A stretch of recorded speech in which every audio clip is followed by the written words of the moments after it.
Hey guys, so today I decided to make a video about overbetting, and I wanted to talk about, first of all, why overbetting is an important part of a strong strategy, what situations are good for using an overbet, and also some heuristics we can use to construct our overbetting range. So to illustrate these concepts, I've decided to use this board, Queen 10-4 two-tone, button versus big blind, single raise pot. So I'll quickly go over the ranges. So this is the big blinds defending range. I've got them checking on the flop. And then for the button, I've got them using a small c-bet. You could use a bunch of different sizes, but for this example, I'm just going to use a small c-bet. So I have the button c-betting, big blinds calling, and then we are going to use the five of spades turn. So the big blind checks. And now if we look at the button strategy, we can see that they've got two different sizes. I've given them a 1.5x pot and a 75% pot. And we can see that the solver pretty much only wants to use the overbet sizing. And the first question is, why in this situation is an overbet a good size to use? So a common misconception that some people have about overbetting turns is that we want to overbet on turns that improve the button's range the most. But this isn't necessarily true, and we can check this. So if we look at the runouts EV comparison and have a look at the impositions equity on various turn cards, we can see that their equity improves the most on a jack, because ace king gets there, and also a king and an ace. And if we look at the EVs, it's pretty similar as well. Jack, king, and ace improve the impositions EV the most as well. But if we have a look at our strategy on these turn cards, we can see that on a king and an ace, we don't really want to use the overbet much at all. And the solver prefers to use the 75% pot bet. And even on a jack, we are doing some overbetting. It's about an even mix of overbetting and 75% pot betting. But we can see that on these low bricky cards, these are the ones that the solver likes to use an overbet the most. And the reason is because if we have a look at what happened on the flop, we can see that after the button c-bet, the big blind had the opportunity to check raise. And we can see that their check raising range is built around pocket fours, which they're check raising always, and also queen 10, which they're check raising at a high frequency as well. Also 10-4 and a little bit of queen 4 as well. So by check calling the flop, the big blind has capped himself. He's lost the strongest hands in range. And even though, say, a king improves the impositions range the most by having, all the king X hands now making top pair, the problem is that now the outer position has also managed to hit some hands as well, most specifically ace-jack offsuit and also jack-9 offsuit. So because they have these new nutted combos in their range, the imposition has to be a bit more careful shoveling too much money into the pot, because then they might just end up running into the top of the range. Whereas on a bricky turn like a 5, even though pocket 5s get there for the big blind, they still don't have queen 10, pocket 4s, and queen 4 in their range. So by the time the imposition makes the big blind play for their entire stack by the river, the big blind simply doesn't have enough nutted hands to have an easy call down with, and they need to start defending one pair hands.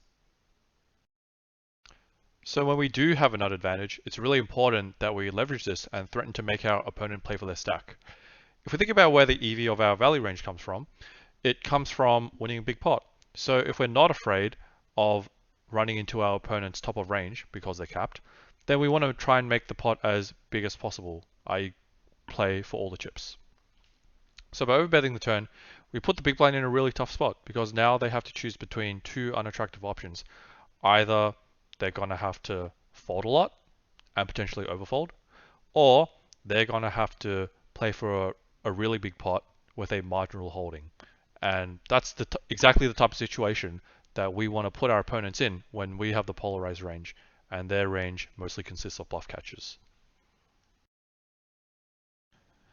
So now looking into the specifics of the impositions betting strategy, we can firstly see that the value range is pretty well defined. So anything that's king queen or better is pretty much always overbetting for value, and the cusp seems to be around queen jack, which is mixing between overbet and check. But anything stronger than queen jack is basically always fast playing because pots grow geometrically and we don't want to miss a bet when we're trying to shovel money in.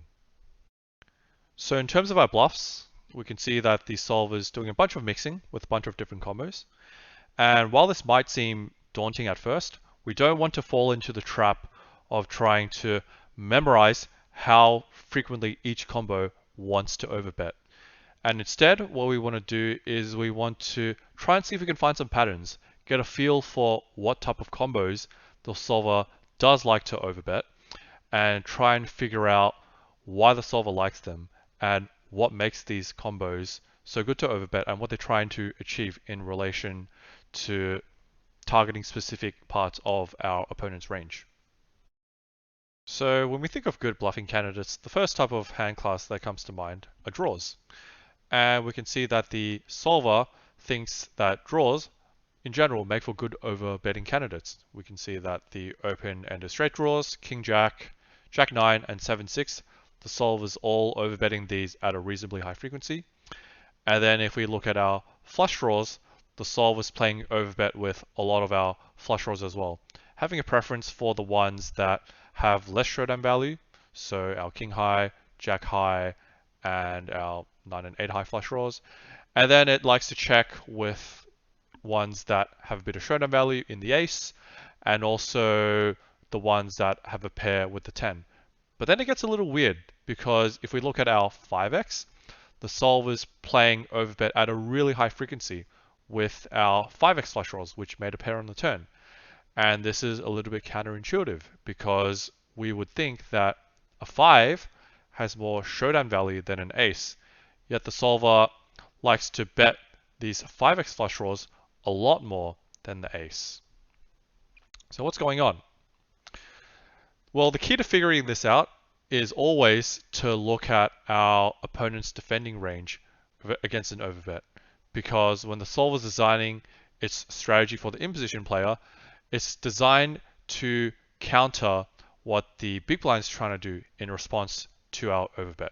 So let's have a look at the big blind's response when the button does play overbet. So we can see that facing an overbet, the big blind's folding around 60% of their range, which is right at the MDF since the button's betting 150% of the pot.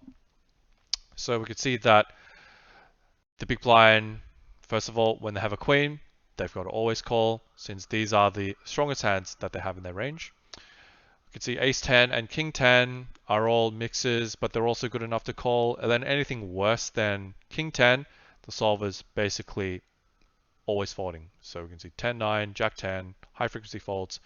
Any pocket pair is always folding. A 4 is basically always folding as well. If we have a pair plus flush draw, these are easily strong enough to continue, since we can, first of all, we're ahead of the bluffs, and also when we are behind, we sell the outs to improve as well. So let's have a look at the flush draws that the big blind likes to defend. So we can see that if we have a nut flush draw, these are strong enough to continue with, since ace high has a bit of showdown value, and we're drawing to the nuts, which is always nice. But anything worse than this, if we just have a naked flush draw, these aren't strong enough to continue, and the solver basically wants to pure fold these. Now, an important thing that I want to point out is if we have a look at the equity of a hand like ace 8 of clubs. So ace 8 of clubs for the big blind has 49% equity. Now, let's have a look at another hand in the big blind's range. 10-7 of hearts, so 10-7 no draw. This hand has 51.7% equity.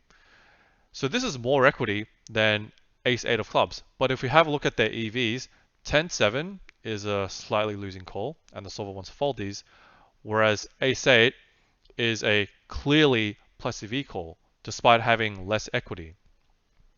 And the reason should be pretty intuitive, since 10-7, it's a bluff catcher, but not only is it a bluff catcher, it's doomed to be a bluff catcher no matter what the run out is. So we have 50% equity now, and we will always have 50% equity approximately, whatever the river card is. Whereas ace-8 on the other hand, we have 40 something, we have 49% equity now.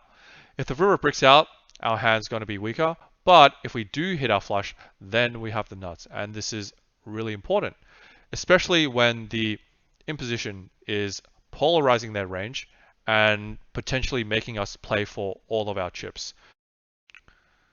So the overarching concept here is that when we're potentially playing for a massive pot, we want to continue with hands that are able to win massive pots. And this is why the solver likes to defend a hand like ace-8 of clubs and not a hand like 10-7 no draw, because 10-7 will never be able to win a massive pot, but ace-8 does have a shot at winning a massive pot.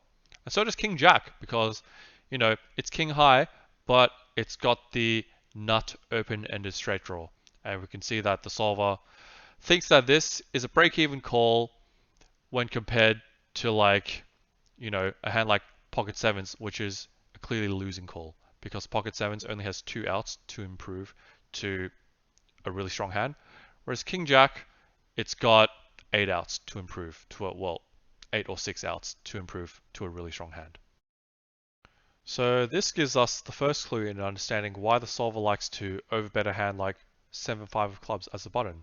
It's because it can simultaneously get called by worse and fold out better hands in the big blind's range, because the big blind isn't just defending their top X% of hands in their range facing an overbet.